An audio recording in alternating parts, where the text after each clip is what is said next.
First thing you have to understand about consciousness or God or whatever it is that you want to name, the universal power and energy field which rules us, is that it has no good or bad.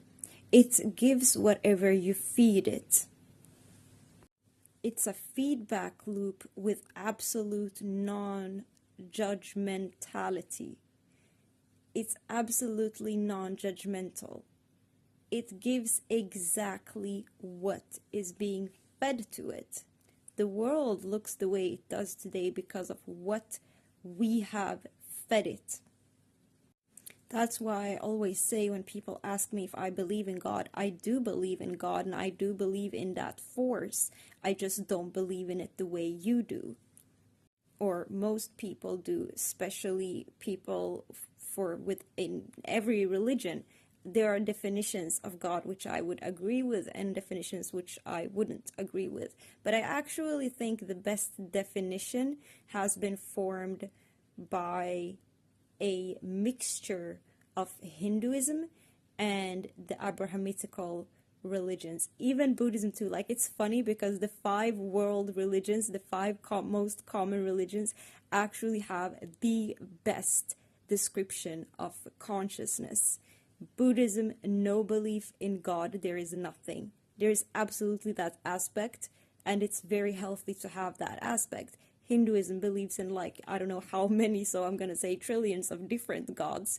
And there are energies which within the consciousness there are smaller consciousnesses, for example, of abundance, of wealth, of family, of whatever, which we have created because these things matters to us and they're very important. They take up a lot of space of our emotions and of our interests in life, right? It's things that we care about, things we live for.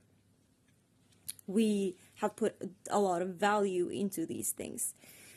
And then you have the Abrahamitical religions, which is uniting God and saying that God is one thing, which is also true. So none is more true than the other. They're all true in different ways. But fundamentally, this consciousness doesn't have a consciousness of its own, and it is what you feed it. If you really want to change the world, you really have to think about how you communicate with the consciousness and the signals you send to the consciousness. And to think about what you're receiving back. What is it showing you? Because it does what we feed it. It does to the world what we give it. Do you give it a lot of shit talking about other people? That's the kind of people it's going to create. Do you believe that humans are bad? That's the world you're going to live in. A world with bad people. You're constantly going to meet and see bad people. Do you want to believe that there is love in the hearts of people and that they want the best? Even if it's hard to believe, if your experiences wasn't such, you can still try to manipulate consciousness. And that's what we humans have the power to do more than any other creature on this whole planet Earth. It is that we have a power of manipulation, which goes in whatever direction we choose to use it. If you constantly use excuses like, I'm just a human, we humans, we're not perfect, we don't, well, your whole point of your life, you were born to become perfect, okay? You were born to actually start to strive. You were born to start to work in that direction. If you were already in the perfection, there would be no point of you to be born at all. The whole life as we see it today is about development. To develop, something must be off. Life must be off. Something must be wrong. Even if that wrong thing isn't that wrong or isn't that bad. But we're here not just to explore potential possibilities, but to actually and manifest them, to actually make them happen. Every single person has things that they could do. There is so much you could do to align yourself more. Now, is it necessarily about aligning yourself with the consciousness? No. That's where I disagree. No, because Consciousness isn't good or bad. Aligning yourself with consciousness sucks, because consciousness today is like 80% negativity. So you're going to experience a lot of shit and a lot of crap if you're aligned with consciousness. But choosing your input in consciousness, that's what you should be doing. A lot of people are talking in the spiritual circles, align with consciousness, let the consciousness energy flow through you. That's fucking demonic, bro. Just take a, if you zoom out, if you go to the moon and you look at this planet and you look at what we humans have done to it, you cannot say that that consciousness is a consciousness you want to channel. We don't want to keep the same thing going. We gotta break free from it. We gotta do something else. We gotta do something different. We gotta break the cycles that is. We gotta break the consciousness. How do we do that? We start with ourselves one by one, and we help others and we support others who are doing the same thing. The first thing that you have to be able to do self-development is overcome your jealousy. Number one. This is insane. And it's so easy to overcome. You can give yourself like 1 year or 2 and you will be freaking jealous free. Like not 1 inch of you having any negativity. It's normal to have jealousy. Why? Because it's born out of comparison, and it's normal to compare. You need comparison. You need to be analytical.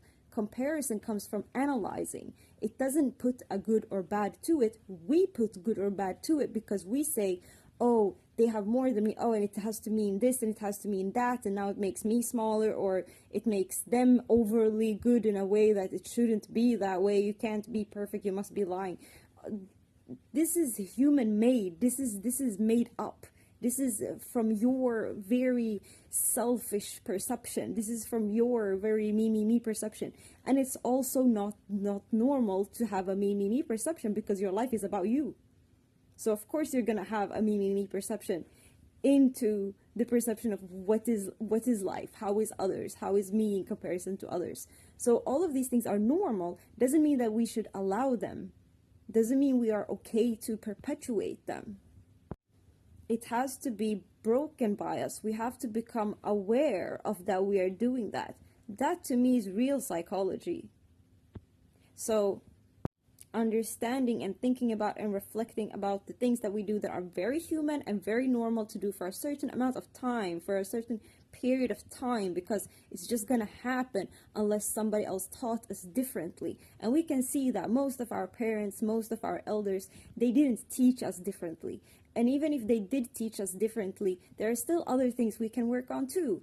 Like, nobody is perfect, okay? But I cannot say that I have met somebody in this world. There are some people, yes, and these are people I met just in recent years. But before that, I don't think I met anybody until these recent years who were 100% jealous free, or even close to it. But so it's very complicated. It's very disruptive for the system of life, of the world.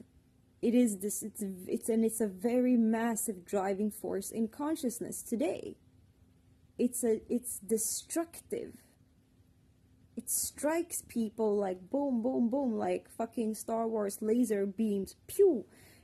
Anytime a person is leveling up, we need every person to level up. It's not enough with you and your friends we need every single person to level up.